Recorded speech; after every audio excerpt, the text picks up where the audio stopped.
Cela s'est passé en moins d'une minute, mais ce que ce chien a fait a tout changé. Le bus scolaire jaune s'arrêta en gémissant au coin de Maple et de la 9e, ses portes s'ouvrant en soupirant. Emily Harper, 13 ans, ajusta son sac à dos et descendit du trottoir, un pied déjà sur la première marche, lorsque son berger allemand, Axel, bondit avec une force inattendue. Il mordit l'ourlet de sa jupe en jean et la tira en arrière. Elle trébucha, tomba sur un genou et poussa un cri. Le chauffeur du bus ne descendit pas. Il ne parla même pas, assis derrière la vitre teintée, immobile, le visage caché par des lunettes de soleil surdimensionnées.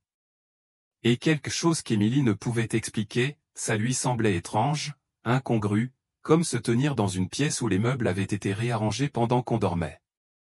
Elle se retourna pour gronder son chien, mais Axel ne grognait ni n'aboyait comme un chien mal élevé.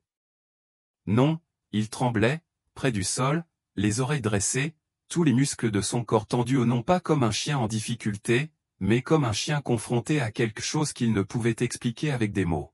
« Qu'est-ce qui ne va pas ?» murmura Emily. Les portes du bus se refermèrent dans un sifflement mécanique et le véhicule s'éloigna sans elle. Et c'est comme ça que tout a commencé. Axel n'était pas n'importe quel chien, un ancien chien policier de la police municipale. Il avait flairé des explosifs, traqué des fugitifs et sauvé un enfant d'un immeuble effondré. Mais à presque 10 ans, sa seule mission consistait à surveiller Emily, qui avait emménagé chez sa grand-mère après le divorce de ses parents, qui avaient tout laissé en ruine. Il avait été d'une douceur infinie depuis son arrivée, loyal, calme, toujours à ses côtés quand elle faisait ses devoirs, posant même parfois le menton sur son cahier. Mais ce matin-là, cette morsure sur la jupe avait suffi à faire sourciller tout le quartier. Plus tard dans l'après-midi, au restaurant du coin, où tout le monde semblait finalement se retrouver, la conversation avait commencé. J'ai entendu dire que le chien de la fille Harper l'avait attaqué. Ne vient-elle pas de récupérer ce chien de la police? On dit que les chiens canins peuvent craquer après la retraite. Un syndrome de stress post-traumatique, ou quelque chose comme ça. Lorsqu'Emily rentra chez elle, sa grand-mère avait déjà reçu 2 messages vocaux et la visite de Madame Trudy, la présidente de l'association de propriétaires. Emily laissa tomber son sac et s'assit à la table de la cuisine. Axel la suivit discrètement, allongée à ses pieds. Il ne le pensait pas, grand-mère, dit-elle. Je sais, ma puce. Mais quelque chose l'a poussé à faire ça, et je pense qu'il faut découvrir quoi. Grand-mère Marlène n'était pas du genre à paniquer. Elle était du genre à consulter la météo avant de crier à l'orage. Mais ses mains tremblaient étrangement tandis qu'elle versait du thé glacé à Emily ou une expression dans ses yeux comme si elle essayait de résoudre un puzzle avec trop de pièces manquantes. Puis elle a ajouté, les voisins l'ont filmé avec leur ringcam. J'ai demandé à Carole de m'envoyer les images. Et c'est là qu'ils l'ont vu. Les images de la sonnette-ring étaient claires, Emily se dirigeait vers le bus, Axel se précipitait brusquement et lui attrapait la jupe juste avant de monter. Mais c'est ce qu'ils remarquèrent après la traction du chien qui les figea. Le chauffeur de bus même lorsqu'Emily est tombée au sol, même lorsqu'elle a levé les yeux, perplexe n'a pas bougé. Ni la tête, ni les épaules, pas même un seul tressaillement. Mais ça en pause, murmura Marlène. Emily le fit. La monture résista. Les lunettes de soleil de l'homme reflétaient la lumière, mais pas assez pour masquer l'étrange douceur, presque inhumaine, de son visage, tel un mannequin en uniforme. Zoom avant, dit sa grand-mère. Je ne peux pas avec cette application. Ils ont donc téléchargé l'image sur l'ordinateur. C'est là que c'est devenu vraiment inquiétant. Il y a eu un léger bug pendant une fraction de seconde lorsque le conducteur a tourné la tête un scintillement, comme un mauvais rendu dans un jeu vidéo. Son visage s'est déformé, s'est figé, puis est redevenu normal, si on peut appeler ça normal. Le lendemain, Emily est restée à la maison. Axel aussi. L'école n'a pas appelé, apparemment, un chauffeur remplaçant avait pris le relais suite à un problème technique avec le bus habituel. Personne ne semblait gêné, sauf Marlène. Elle a appelé le service des transports.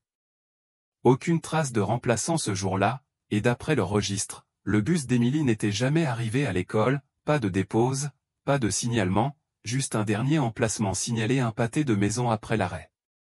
Elle a appelé la police. C'est là qu'ils ont rencontré l'agent Luis Rodriguez, jeune, calme et poli. Luis a écouté attentivement les explications de Marlène. Il a pris des notes et hoché la tête. « Puis-je voir le chien ?» demanda-t-il. Émilie conduisit Axel dans le salon. Axel n'aboya pas, ne grogna pas, mais lorsque Luis sortit son téléphone pour repasser les images du bus, Axel se leva et se plaça devant Émilie, la queue raide, le torse bombé par un bouclier silencieux. Luis haussa un sourcil. « Ça te dérange si j'emporte cette vidéo ?» demanda-t-il. « S'il te plaît, » dit Marlène. 3 heures plus tard, il était de retour. Son expression était différente cette fois. « Mademoiselle Harper, je viens de passer cette image dans le logiciel d'identification faciale et les archives du DMV, dit-il. Il n'y a aucune correspondance pour ce conducteur. Loin de là. Il se pencha. Et le bus, il n'est enregistré sur aucun itinéraire connu, même pas dans notre flotte de véhicules hors d'usage. Émilie sentit un frisson lui parcourir l'échine. Luis regarda Axel et dit doucement, « Ce chien savait. » Puis il se tourna vers Marlène. « Madame, avez-vous un endroit sur où dormir cette nuit ? Un autre endroit, peut-être ?» Marlène cligna des yeux.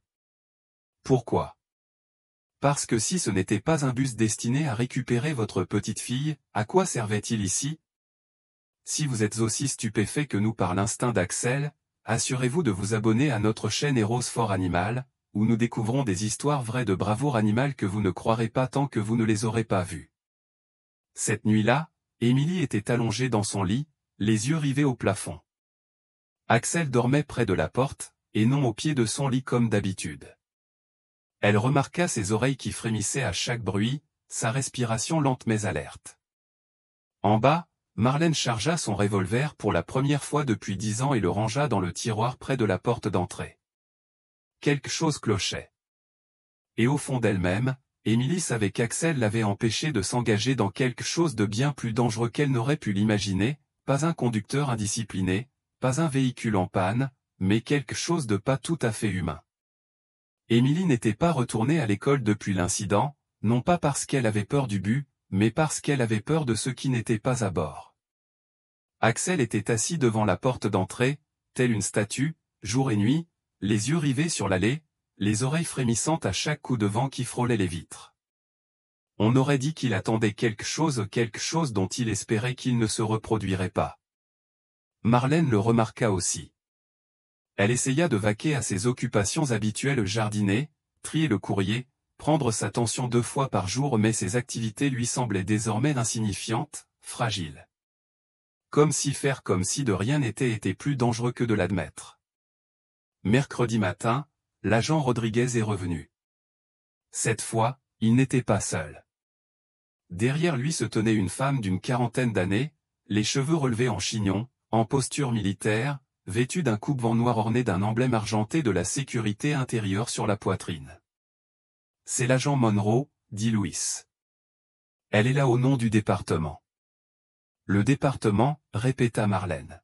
« Division des cybermenaces » répondit Monroe d'un ton neutre. « Nous pensons que votre petite fille a peut-être été ciblée par un dispositif de surveillance non conventionnel. » Marlène haussa un sourcil. « Ça fait beaucoup de mots pour dire « tu es en danger et on ne sait pas pourquoi ». Monroe ne broncha pas, c'est exact. L'agent Monroe installa un ordinateur portable sur la table de la cuisine. Elle se connecta à un serveur sécurisé, saisit quelques codes, puis afficha une image fixe de la vidéo du ring. Elle zooma lentement. « Remarquez ce problème ici, » dit-elle en encadrant le visage du conducteur. Image 22. Émilie se pencha plus près. L'œil humain ne peut pas traiter ce genre d'image, mais notre technologie le peut, a poursuivi Monroe. Ce que vous voyez est un instant où la couche synthétique n'a pas pu se charger. Ce n'est pas un homme. C'est un rendu biométrique. Un quoi ? Demanda Marlène. Une projection, dit Monroe. Il n'y avait personne à l'intérieur de ce bus. L'estomac d'Emily se retourna. Alors qui conduisait? C'est ce que nous sommes ici pour découvrir, a expliqué Monroe. Au cours de l'année écoulée, des incidents isolés ont eu lieu dans les zones rurales américaines, principalement dans les petites villes, les banlieues et les zones à faible surveillance. Dans chaque cas, un enfant disparaissait près d'un lieu de transport, un bus, une entrée de métro, un point de prise en charge par un VTC. La plupart étaient imputés à des fugues ou à des conflits de garde, mais grâce à l'intervention d'Axel et aux images capturées, le service de Monroe a cru qu'il s'agissait d'un autre élément, un réseau de drones déguisés pour imiter les bus locaux, avec des conducteurs générés par l'IA, chacun ciblant des individus spécifiques. « Attends, dit Emily, pourquoi moi ?» Monroe la fixa longuement avant de répondre. « On n'en est pas sûr. Mais celui ou quoi que ce soit qui est derrière tout ça s'améliore pour donner une impression de normalité. » Axel grogna alors, un avertissement grave qui lui parvint comme le grondement d'un tonnerre lointain. Monroe tourna la tête. Elle attrapa sa ceinture, mais Axel s'était déjà précipité vers la fenêtre, s'arrêtant contre le rebord. Louis s'avança derrière lui et jeta un coup d'œil à travers les stores. Une camionnette de livraison blanche était garée de l'autre côté de la rue. Sans logo, sans plaque d'immatriculation, juste au ralenti. Personne dans ce quartier n'a rien commandé, a déclaré Marlène. Louis sortit sa radio. Centrale, ici l'agent Rodriguez. J'ai besoin d'une unité au 847 rue Maple. Véhicule suspect, fourgonnette blanche, sans marquage, 10 à 4. La voix grésilla. En 30 secondes, la camionnette démarra vite, trop vite. Monroe se leva. Il faut qu'on vous déplace tous les deux ce soir. Il voyageait léger, juste l'essentiel, vêtements, médicaments, la nourriture d'Axel, quelques dossiers. Monroe chargea le tout dans un suburban noir et tendit à Axel un gilet tactique marqué « Service K9 ». Il l'enfila comme s'il avait toujours été à lui. Emily remarqua le changement chez lui, il n'était plus son compagnon maladroit qui aimait se faire caresser le ventre et aboyer après les écureuils. Il était de retour au travail, observant, calculant, précisant chaque mouvement. « Où allons-nous » demanda Emily. Monroe la regarda dans le rétroviseur. Un endroit où on peut poser des questions sans que personne n'essaie d'effacer les réponses. Le bâtiment était enfoui sous une caserne de pompiers désaffectés, à la périphérie de la ville. De l'extérieur, il semblait abandonné, fenêtres barricadées, mauvaises herbes poussant dans les fissures du trottoir. Mais dès que Monroe composa un code à 12 chiffres et que le plancher sous le camion de pompiers s'ouvrit, Emily comprit qu'ils étaient dans un endroit bien réel. À l'intérieur, il faisait froid et clair, murs métalliques, caméras de surveillance, écran rempli de lignes de code incompréhensibles pour quiconque n'était pas muni d'un badge d'autorisation. Monroe les conduisit dans une salle de conférence et afficha une carte au mur. Des punaises rouges marquaient le pays. Chacun d'entre eux a failli y passer, dit-elle. Des cas comme le vôtre, Emily. Des endroits où quelque chose a failli se produire. Marlène se pencha en avant. Et ceux où il s'est passé quelque chose? Monroe ne répondit pas.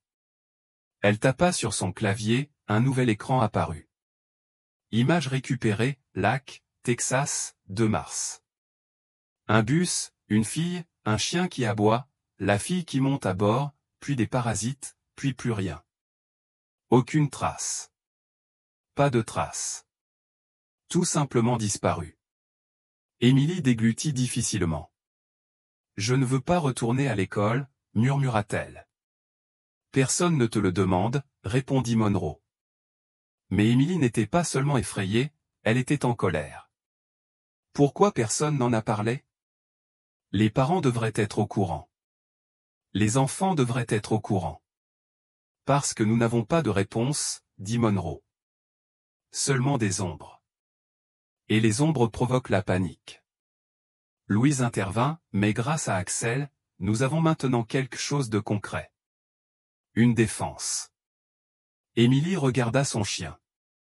Axel pencha la tête. Tu n'es pas seulement mon chien, dit-elle doucement, tu es mon bouclier. Il lui lécha la main une fois et s'allongea à ses pieds. Cette nuit-là, ils logèrent dans l'un des quartiers souterrains. Émilie ne parvenait pas à dormir. Allongée sur un lit de camp, elle observait le doux scintillement des lumières de sécurité se refléter au plafond. Marlène s'était assoupie dans un coin, Louis était de garde devant la porte. Axel, comme toujours, était posté près de son lit. À 3h42, le courant a vacillé, puis s'est coupé. Les gyrophares rouges se sont allumés. Axel s'est relevé en une seconde, tout comme Émilie.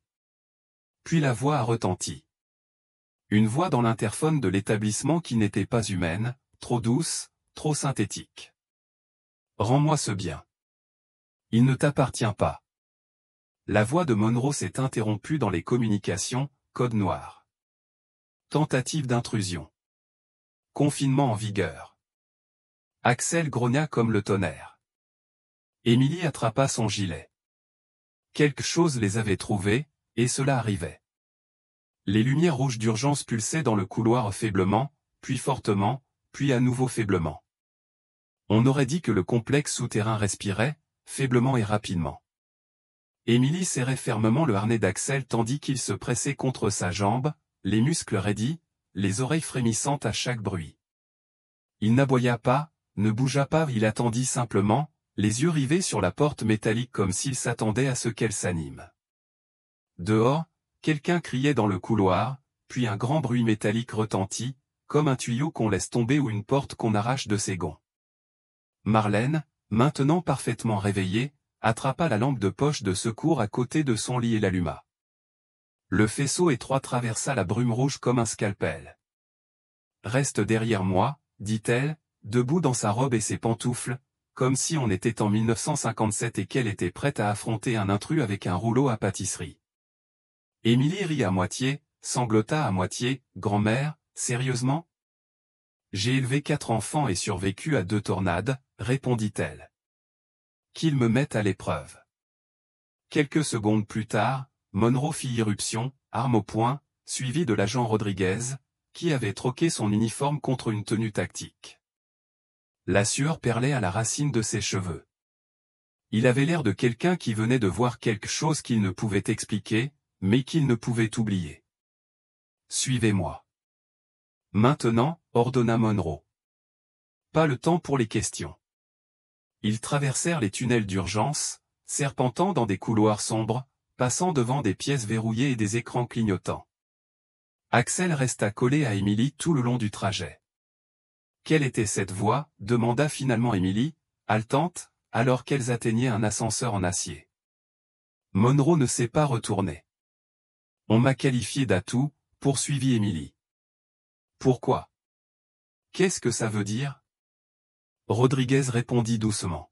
« Ça veut dire que ce qui est dehors ne te voit pas comme une personne. Il te voit comme quelque chose qu'il peut prendre. » L'ascenseur tremblait alors qu'il descendait plus profondément sous terre. « Attends, je pensais qu'on partait, » dit Marlène. « On ne peut pas, » dit Monroe. « La sortie est compromise. Et on doit vous montrer quelque chose. Quelque chose qu'on gardait en réserve jusqu'à confirmation. » « Confirmation de quoi ? demanda Émilie. Monroe se retourna. Qu'il ne cherchait pas seulement à te faire peur. Qu'il s'en prenait spécifiquement à toi. Les portes de l'ascenseur s'ouvrirent. La pièce était différente du reste de l'établissement, plus chaleureuse, plus lumineuse. Il y avait un petit bureau, 2 chaises et un immense écran diffusant le portrait numérique d'une jeune fille. Elle ressemblait exactement à Émilie. Même cheveux, même tache de rousseur, même sweat à capuche avec la déchirure au col. Émilie se figea. « Qu'est-ce que c'est ?» Monroe s'avança. Une réplique faciale d'IA. Nous l'avons récupérée sur une ferme de serveurs près de Phoenix il y a 2 mois. Elle entraînait des réponses neuronales basées sur de vrais enfants. La voix d'Émilie tremblait. « Tu veux dire comme un jeu vidéo ? » Non, répondit Monroe. Comme un plan. Pourquoi ? Pour attirer. Rodriguez a fait apparaître une autre image, cette fois, une file de bus garés dans un entrepôt. Chacun portait le logo d'une école différente, aucun n'était réel. Ils font tourner les logos en fonction des régions, s'adaptent au district scolaire local à proximité, a-t-il déclaré. Émilie recula, la main sur la bouche. Pourquoi ça n'est pas dans les infos? Pourquoi les gens ne sont-ils pas au courant? Parce qu'ils brûleraient le pays à la recherche d'une solution qui ne saigne pas, répondit Monroe. Puis, plus doucement, mais nous ne sommes pas là pour terroriser les gens. Nous sommes là pour arrêter ça. Axel grogna de nouveau. Monroe regarda sa montre. Il faut qu'on y aille. Je veux que toutes les sorties soient surveillées. Ils furent escortés jusqu'à une salle de contrôle secondaire entièrement surveillée. De là, Monroe récupéra des données sur l'école d'Emily, liste de classe, journaux de surveillance, et même l'activité de l'iPad fournie par l'école à Emily. « Attends, dit Emily en désignant l'écran. Ce n'est pas moi. Monroe zooma. Effectivement, la photo de profil affichait le nom d'Emily, mais le visage était différent. Un peu décalé. Le sourire trop large. Les yeux trop symétriques. C'est une dupe, a déclaré Monroe. Quelqu'un utilise un fichier clone au sein du système scolaire. Rodriguez siffla doucement. C'est profond. Quelqu'un a planté ça il y a un moment. Émilie s'assit brusquement. Tu veux dire que quelqu'un se fait passer pour moi? Je ne fais pas semblant, dit Monroe. Je me prépare. Plus tard dans la soirée, le courant fut rétabli. Des systèmes de secours temporaires se déclenchèrent, mais le calme ne revint jamais. Pas vraiment. Émilie essaya de se rendormir. Elle n'y parvint pas. Chaque fois qu'elle fermait les yeux, elle voyait le visage presque humain sur l'écran. Elle vit la porte du bus s'ouvrir. Elle entendit la voix qui n'en était pas une. Axel se recroquevilla à nouveau au pied de son lit, mais cette fois-ci, il ne se reposa pas, il regarda les ombres. Le lendemain matin, Monroe avait un plan. « Tu ne retourneras pas à l'école, dit-elle, mais quelqu'un d'autre le fera. » Émilie fronça les sourcils. « Qu'est-ce que tu veux dire?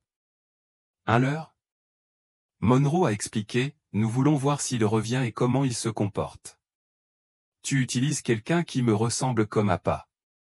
Non, nous utilisons quelqu'un qui n'est pas du tout humain. La diapositive suivante montrait une fille synthétique, robotique mais convaincante en apparence humaine à distance. Nous l'appelons Echo, a expliqué Monroe. Elle est entraînée à enregistrer chaque pixel, chaque fréquence, chaque motif qu'elle émet. Nous la laissons monter dans le bus. Et si ça ne revient pas, demanda Marlène. Ça ira, dit Monroe. On n'essaie pas d'enlever quelqu'un à moins d'être déterminé à terminer le travail. Le lendemain, à 7h15, le leur, Echo, se tenait à l'arrêt près de Maple et de la 9e rue. Axel n'était pas autorisé à s'approcher des lieux, il arpentait les lieux en aboyant tandis que l'opération se déroulait à distance depuis l'unité de commandement mobile toute proche. Émilie observait la scène depuis un écran, la main tremblante, tenant un thermos de chocolat. Le bus apparut. Même cadre jaune, même numéro de ligne effacé, même visage derrière la vitre. Mais cette fois, le bus ne s'arrêta pas. Il ralentit. Il scruta. Puis il démarra. Est-ce qu'il a reconnu le leur? Demanda Louis. Non, répondit Monroe en vérifiant la télémétrie. Elle n'a pas été détectée comme viable. Le cœur d'Émilie battait fort. Parce qu'il me connaît vraiment. Monroe hocha lentement la tête. Et ça veut dire que ce n'est pas encore fini. De retour au centre, Émilie était assise avec Axel, la main enfouie dans sa fourrure. Elle regarda Monroe et dit ce qu'aucun d'eux n'avait encore osé dire à voix haute. S'il me connaît, alors peut-être que je l'ai connu aussi. Monroe cligna des yeux. Que veux-tu dire? Enfin, ce n'est peut-être pas la première fois que quelque chose comme ça se produit. C'est peut-être pour ça qu'Axel a réagi. Peut-être qu'il se souvenait de quelque chose que j'oublie. Rodriguez se pencha en avant. Tu veux dire que tu as déjà été pris pour cible? Je ne sais pas, dit Émilie, mais peut-être qu'il le sait. Ils se tournèrent tous vers le chien. Il se retourna. Et pendant une fraction de seconde, ses oreilles s'agitèrent au son d'un mot sur l'écran derrière eux, un mot défilant dans un flux de données. Initié par Harper. Émilie murmura, c'est mon nom de famille. Louis répondit, et ce n'est pas seulement un nom de fichier. C'est un protocole. Le silence retomba dans la pièce. Émilie fixait l'écran lumineux, les mots Harper initié 92 brûlant dans son esprit comme une marque. Cela ne ressemblait pas à grand-chose, juste une chaîne de texte blanc froid dans un flux de code, mais son estomac se tordit comme si cela lui avait parlé directement. Axel arpentait la pièce, ses griffes claquant violemment sur le carrelage. Il s'arrêta, se tourna vers l'écran et laissa échapper un aboiement aigu. « Qu'est-ce que ça veut dire ?» demanda Émilie d'une voix tendue. Monroe se dirigea vers le terminal, ses doigts se déplaçant rapidement, saisissant des codes d'accès et faisant apparaître d'autres lignes de données chiffrées. L'écran se divisa en cadrans, vidéo archivée, géolocalisation, index de documents. Elle zooma sur l'un d'eux, un dossier gouvernemental, avec des lignes censurées partout. En haut à gauche, projet Initiate. Habilitation de sécurité titre de niveau 7. Sujet, Harper, E. C'est bien vous, dit Monroe d'une voix à peine audible. C'est votre nom complet sur ce dossier. Ce n'est pas une coïncidence. Louise se pencha. Mais comment? C'est une enfant. Émilie croisa les bras. Je suis là, tu sais. Monroe expira et lui fit face. Émilie, as-tu déjà participé à une étude de recherche médicale, essais comportementaux étant bébé? Non, répondit aussitôt Émilie. Enfin, mes parents étaient très stricts sur la vie privée. Je ne pense pas qu'ils auraient. Elle marqua une pause. Je ne pense pas qu'ils auraient. Répéta-t-elle plus doucement. 1 heure plus tard, ils étaient de retour dans l'une des salles d'interrogatoire sécurisées, cette fois avec Axel allongé tranquillement sous la table, la queue battant lentement comme le tic-tac d'une horloge. Émilie était assise en face de Monroe, un formulaire papier devant. Marlène avait déjà signé sa partie de tutrice pour son autorisation d'accès aux dossiers médicaux confidentiels. La main d'Émilie tremblait légèrement tandis qu'elle remplissait le reste. Monroe prit le formulaire et quitta la pièce, la porte claqua derrière elle. Émilie se tourna vers sa grand-mère. « Tu penses que mes parents ont fait quelque chose de bizarre, quelque chose qu'ils ne m'ont pas dit ?» Marlène tendit la main par-dessus la table et lui prit la main. « Je pense que parfois les parents font des choses en pensant que c'est pour le mieux, surtout quand ils ont peur. » « De quoi aurait-il peur ?» demanda Émilie. Marlène regarda Axel. « Peut-être, dit-elle doucement, la même chose qui essaie de te prendre maintenant. » Quand Monroe est revenu, son visage était illisible. « Nous avons trouvé quelque chose, dit-elle en posant un dossier sur la table, mais ce n'est pas facile à expliquer. » À l'intérieur se trouvait une simple feuille de papier, ni un acte de naissance ni un dossier médical, mais un contrat signé par 2 personnes, Jonathan et Claire Harper, les parents d'Émilie. L'entête disait « Accord de consentement pour la surveillance du développement précoce initiative DARPA E92. » Émilie cligna des yeux. La DARPA. Rodriguez a expliqué, l'Agence des projets de recherche avancée de défense, DARPA. Il mène des expériences de haut niveau, principalement sur des technologies militaires. Monroe hocha la tête. Il s'agissait d'un projet pilote civil conjoint mené au début des années 2010. Les parents pouvaient volontairement inscrire leur nouveau-né à ce qu'ils appelaient une cartographie comportementale, censée aider à prédire leur style d'apprentissage et leur force cognitive. Du moins, en apparence. Et en dessous, demanda Marlène. Monroe hésita. En dessous, il y avait plus. Émilie regarda la page. Alors j'étais quoi, une sorte de test? Non, dit Monroe. Tu étais un modèle. D'après les notes décryptées, Émilie avait fait preuve d'une capacité de reconnaissance des schémas et d'une mémoire situationnelle exceptionnellement développée dès sa plus tendre enfance, non pas au sens surnaturel du terme, mais bien au-delà de la courbe de développement moyenne. Ce qui la rendait unique, cependant, ce n'était pas seulement son cerveau, c'était son lien. Plus précisément, avec un chien. Un chien policier nommé Axel. Le fichier contenait des journaux de test. L'un d'eux était intitulé « L'enfant sujet E92 réagit émotionnellement uniquement au chien IDK901A, berger allemand ». Rodriguez regarda Axel. « Ce n'est pas possible. » Monroe a répondu « Cela ne devrait pas être le cas, mais c'est le cas. » Le cœur d'Émilie battait fort. « Tu dis qu'Axel est ce chien? Celui de quand j'étais bébé? » Ils l'ont transféré à une formation policière après la fin du programme DARPA, a déclaré Monroe, mais ils n'ont jamais effacé le lien. C'est pourquoi il s'est retrouvé dans votre profil d'adoption après la séparation de vos parents. Il vous a retrouvé. Axel leva les yeux au son de sa voix. Elle tomba à genoux et l'entoura de ses bras. Tu t'es souvenu de moi, même quand je ne m'en souvenais pas. Il lui lécha le visage une fois, puis se rassit comme un soldat retournant au service. Plus tard dans la journée, Monroe prit lui à part. Tu as dit qu'elle n'avait aucun souvenir de ça. Pas qu'elle en soit consciente. J'ai besoin de savoir si cette voix, celle de l'interphone, est connectée au programme. Essaie-t-elle de la récupérer? Louis hocha lentement la tête. Vous pensez que le projet a laissé derrière lui plus que des fichiers? Monroe a répondu avec une autre question. Lorsqu'une machine est entraînée à apprendre les schémas d'une personne, que se passe-t-il lorsqu'elle ne veut pas les lâcher? Cette nuit-là, Émilie se tenait à la fenêtre de l'étage supérieur de l'établissement, regardant le soleil se coucher derrière les collines. Axel était assis à côté d'elle, calme. Son esprit tourbillonnait. Toute sa vie, elle s'était crue ordinaire, juste une enfant dont les parents se disputaient trop, qui avait de bonnes notes, qui avait un très bon chien. Mais maintenant, elle n'était plus qu'une ligne dans un dossier, un point sur la carte, une cible. Elle se tourna vers Axel.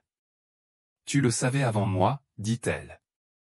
Tu savais que je n'étais pas censé monter dans ce bus. Il n'a pas bougé. Mais que se passerait-il s'il revenait?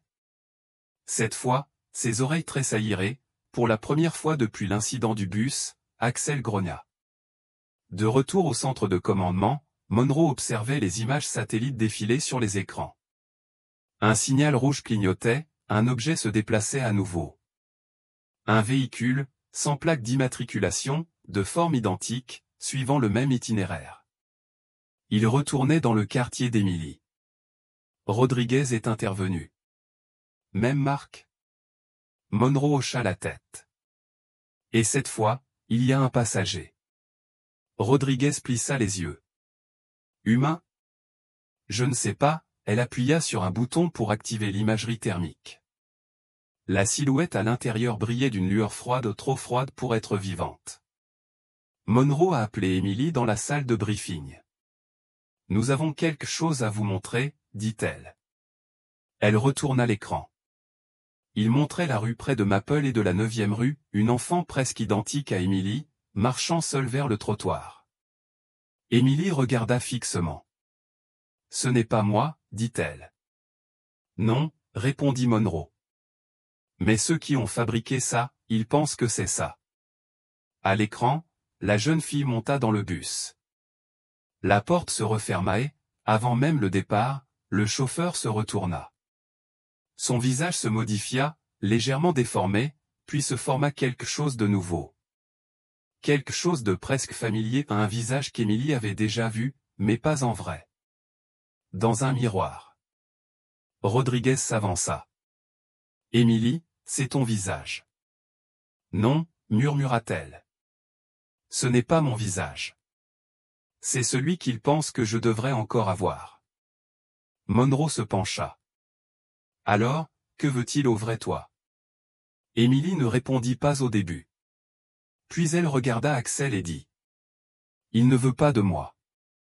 Il veut la version de moi qui n'a jamais quitté le projet, celle qui, selon lui, lui appartient encore. Dehors, le vent s'élevait. Axel était de nouveau sur ses gardes. Ce n'était pas fini, loin de là. Emily Harper n'avait jamais été du genre à exiger des réponses. Elle était de nature calme, observatrice, comme le disait toujours sa grand-mère, du genre à surveiller et à attendre. Marlène avait l'habitude de prévenir les voisins lorsqu'Emily restait en retrait pendant les fêtes ou les kermesses. Mais cette fois, observer ne suffisait pas. Cette fois, quelque chose l'envahissait, la trottait dans la peau, essayant de l'effacer comme si elle était une ligne de code erronée. À 7h14, exactement 3 jours après l'échec du test de l'heure, le bus revint. Même itinéraire, même lenteur au croisement de Maple et de la 9e rue, sauf que cette fois, la fille synthétique était déjà là, immobile, avec son sourire symétrique et ses yeux vides et clignotants. Elle monta dans le bus. Les portes se refermèrent. Le bus démarra au ce même mouvement fulgurant sur le visage du chauffeur, comme un bug de fichier corrompu.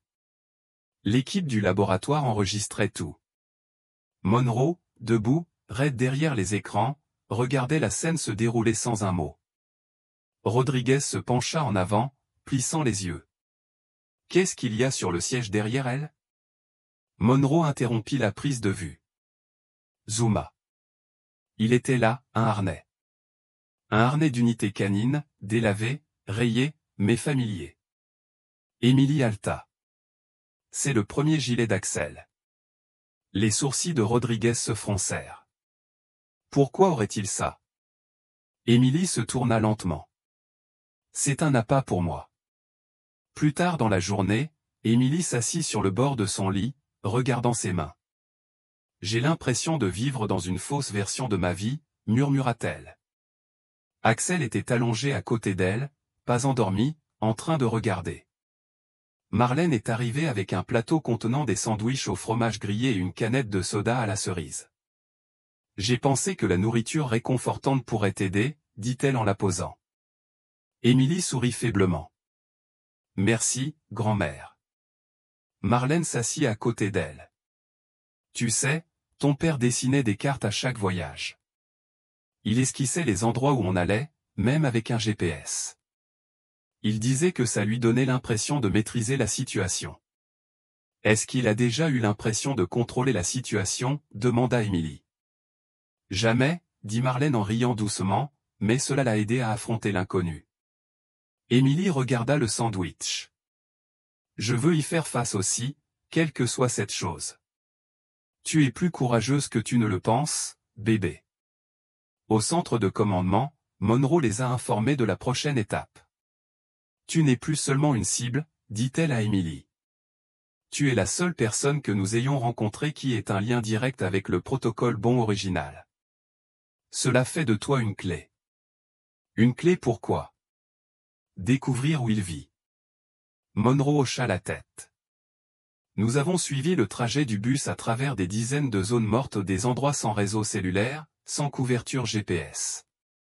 Mais il finit toujours par arriver au même endroit, encore et encore. Elle a tapoté l'écran. Un centre de données abandonné, à 32 km au nord, entouré de forêts et de lignes de fibre optique hors service.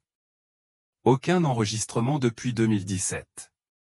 Aucune utilisation du réseau électrique, mais il n'est pas vide. Nous avons détecté du mouvement grâce à un ping sous fréquence. Emily croisa les bras. Alors tu penses qu'il se cache là? Nous pensons que cela vient de là, a ajouté Rodriguez, et nous voulons que vous veniez avec nous. Ils partirent peu après minuit, dans un SUV noir sans marquage, phares éteints. Une fois la route départementale passée, Rodriguez prit le volant. Monroe était assis à côté. Emily était assise à l'arrière, la tête d'Axel sur ses genoux, le souffle calme et régulier. Il était prêt. La forêt était dense et silencieuse. Pas de vent, pas d'animaux, juste le silence, comme si quelque chose avait repoussé toute vie. À la lisière de la forêt, le bâtiment apparaissait, gris, sans fenêtre, à moitié englouti par la végétation. La porte d'entrée était ouverte. Monroe murmura, « Allons-y ». À l'intérieur, le sol était recouvert de mousse et de fils électriques. Le verre brisé craquait sous leurs bottes. Quelque part au-dessus, l'eau ruisselait en rythme, tel un métronome pour fantôme. Émilie sentit sa poitrine se serrer. Rodriguez vérifia son scanner. On est proche. On a des signatures thermiques, mais elles sont froides. Tu vois ce que je veux dire? Monroe hocha la tête d'un air sombre. Mouvement non organique. Ils avancèrent dans un couloir éclairé seulement par des bâtons lumineux de secours lancés par Rodriguez. Puis Émilie aperçut une porte. Sans étiquette. Sans clé. Elle l'ouvrit et halta. À l'intérieur se trouvait une pièce conçue pour ressembler exactement à sa chambre d'enfant, même poster, même lampe rose, même couvre-lit avec des étoiles brodées. Une photo sur la table de chevet, elle et son père à la plage. Elle n'avait pas vu cette photo depuis des années. Sur le bureau se trouvait un petit cube avec une lumière rouge clignotante. Monroe s'avança et l'examina. Un enregistreur, murmura-t-elle. Et un système de rétroaction. Émilie se retourna. Sur le mur du fond se trouvait un écran et sur cet écran, elle était là, non pas telle qu'elle était maintenant, mais comme une petite fille, riant, jouant au cube avec un chien, Axel. Le vrai Axel Rodriguez murmura, il la surveille depuis sa naissance. Émilie recula lentement, l'horreur la submergeant comme de l'eau glacée. Cet endroit tout entier n'est qu'une simulation, un piège à souvenirs. Monroe se tourna vers elle, c'est pour ça qu'il n'a pas pu utiliser le leur. Il ne se contente pas de te copier, il te reproduit. Soudain, toutes les lumières du bâtiment vacillèrent. Une voix emplit la pièce, Emily Harper, veuillez revenir au schéma. La simulation exige une conclusion. Axel s'avança en grognant. La voix, encore, revenez ou la séquence recommence. Rodriguez leva son arme, quelle séquence? Les murs autour d'eux scintillaient comme de l'électricité statique derrière le papier peint, et soudain la chambre changea. Les posters changeaient, les couleurs s'estompaient, les jouets disparaissaient. C'était maintenant une chambre d'hôpital. Le cœur d'Émilie se serra. Je me souviens de ça, murmura-t-elle, la dernière fois qu'elle a vu sa mère avant le divorce. Le moment où sa vie a commencé à basculer. Monroe la tira en arrière. C'est manipuler le passé. C'est essayer de provoquer un abandon émotionnel. Émilie secoua la tête, pas cette fois, aboya Axel d'une voix forte. Les lumières s'écrasèrent. L'écran se mit à clignoter, puis reprit, tu n'as rien à faire dehors. Retourne. Émilie s'avança. Non, dit-elle. Tu n'es qu'un miroir brisé, et je ne suis plus un reflet. Elle attrapa le cube. Axel bondit à côté d'elle. Ensemble, ils appuyèrent. Le bâtiment vibra. Les murs s'effondrèrent, révélant un cœur de serveur caché, pulsant de lumière. Monroe hurla, on doit bouger. Rodriguez saisit la main d'Émilie et la tira à travers la fumée. Axel courut devant eux, les guidant vers la sortie. Alors qu'ils franchissaient le seuil de la forêt, le bâtiment tout entier s'illumina, puis s'éteignit. Pas d'explosion, juste le silence. Disparu. De retour au siège, Monroe a visionné les images. Quel que soit le système qui avait construit le faux bus, la fausse fille et la fausse réalité, il était centré sur Émilie. Vous avez brisé sa boucle, lui a-t-elle dit. Mais ça existe toujours, n'est-ce pas, demanda Émilie. Quelque part, admit Monroe. Mais maintenant, il sait que tu ne reviendras pas. Émilie baissa les yeux vers Axel, qui s'était endormi à ses pieds. Alors fais-lui savoir, murmura-t-elle. La prochaine fois qu'il viendra me chercher, je ne serai pas seule. Émilie Harper reprit sa vie telle une jeune fille sortant d'un abri anti-tempête après le passage d'une tornade. Le ciel était le même, les arbres murmuraient toujours, mais tout semblait différent. Axel était à ses côtés, la démarche assurée et la tête haute. Il n'était plus seulement son protecteur, il était un morceau de son histoire, une histoire qui attendait depuis des années d'être commémorée. Les faux bus avaient disparu. L'ombre du système s'était obscurcie depuis la fermeture du cube, mais le malaise persistait comme le silence après un cri. La vie ne reprit pas tout à fait son cours normal. Elle ne retourna pas à l'école immédiatement, non pas parce que Monroe lui avait dit qu'elle ne pouvait pas, mais parce qu'elle avait besoin de du temps pour comprendre ce que signifiait être une enfant observée, reflétée, prédite, et qui brisait le schéma qui la piégeait. Le gouvernement lui a donné une nouvelle carte d'identité, a scellé son dossier d'ARPA et lui a promis une protection en cas de réactivation. Mais Emily savait que les choses ne disparaissent pas comme ça, elles évoluent. Alors elle aussi. Au printemps, elle était différente.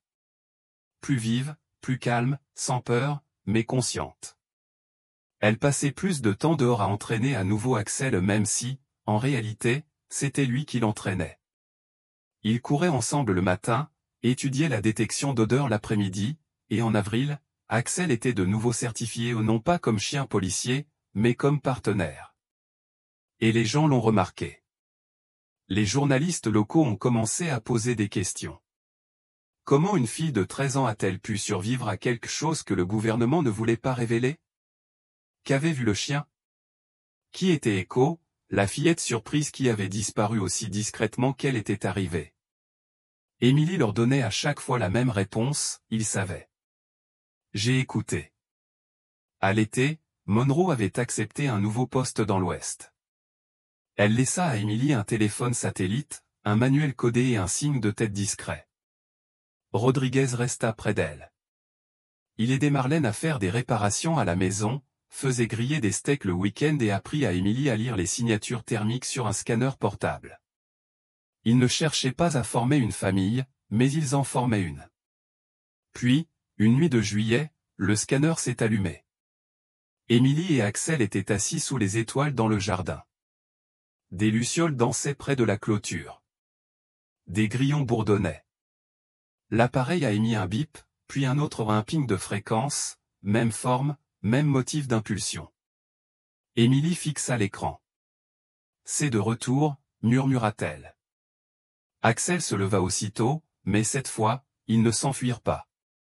Ils ne se cachèrent pas. Elle suivit le signal jusqu'à un terrain vague près de la gare de marchandises abandonnée, 2 villes plus loin. C'était un endroit dont elle ne se souvenait pas, mais Axel, lui, si. Il la conduisit à travers le portail brisé, devant un panneau rouillé indiquant « Propriété de l'autorité des communications des États-Unis » et dans une petite clairière. Là, sous une antenne parabolique effondrée, se trouvait un objet. Ce n'était pas un bus, mais un cube, comme celui qu'ils avaient fermé des mois auparavant, sauf que celui-ci était en marche. Une faible lumière bleue pulsait de l'intérieur. Emily s'approcha lentement. Aucune voix ne parvint. Aucun écran ne vacilla, juste le silence. Elle tendit la main. Axel ne l'arrêta pas. Lorsqu'elle toucha le dessus, le cube s'ouvrit non pas mécaniquement, mais avec chaleur. À l'intérieur se trouvait une photo, une image imprimée d'elle et d'Axel le jour de leur première rencontre, bien avant tout cela. Elle ignorait même l'existence de cette photo. Au dos, était collée une note écrite en lettres capitales. Le modèle se termine par un choix. Vous avez choisi. Emily le fixa longuement. Puis elle fit quelque chose que Monroe n'aurait probablement pas approuvé. Elle brûla le cube, le regarda étinceler, siffler et fondre dans le sol jusqu'à ce qu'il ne reste plus que des cendres. Certaines choses, décida-t-elle, n'ont pas besoin d'être étudiées. Elles doivent être enterrées. De retour en ville, les gens commencèrent à la traiter différemment. Non pas comme une victime ou une survivante, mais comme quelqu'un qui savait quelque chose que les autres ignoraient. Elle ne se vantait jamais. Elle ne racontait jamais ce qui s'était réellement passé. Mais elle se comportait comme quelqu'un qui avait regardé dans le noir et qui en était ressorti en brandissant son propre nom. En août, elle se tenait devant un micro lors de la cérémonie annuelle d'honneur des chiens canins, devant la mairie. Elle portait son jean le plus propre. Axel était à ses côtés, avec son nouveau harnais. On lui avait demandé de parler. Elle s'éclaircit la gorge. « Je ne pense pas qu'on puisse jamais vraiment remercier un chien, dit-elle. Il ne demande pas grand-chose. Ils ne vous écrivent pas de lettres, mais ils se souviennent même quand vous oubliez. Elle baissa les yeux vers Axel, assis à côté d'elle. Celui-là s'est souvenu de moi même quand quelqu'un d'autre a essayé de me remplacer et ça a fait toute la différence. Elle marqua une pause. Et si jamais tu as l'impression que quelqu'un t'observe ou essaie de réécrire ton histoire, n'aie pas peur. Car peut-être que ce qui t'attend vraiment, c'est une seconde chance d'être à nouveau toi-même. La foule applaudit. Marlène essuya une larme. Rodriguez acquiesça du fond. Axel aboya une fois, comme un timbre sur la dernière page. Maintenant, elle marche librement sans peur, sans faux miroir, juste elle. La vraie Émilie Harper, et le chien qui ne l'a jamais lâchée. Merci d'avoir suivi l'histoire d'Émilie et d'Axel. Si ce voyage vous a touché, nous vous sommes reconnaissants de nous avoir suivis. Maintenant, laissez-nous vous poser la question, si le monde essayait de réécrire votre histoire, sauriez-vous vous battre pour votre véritable moi ?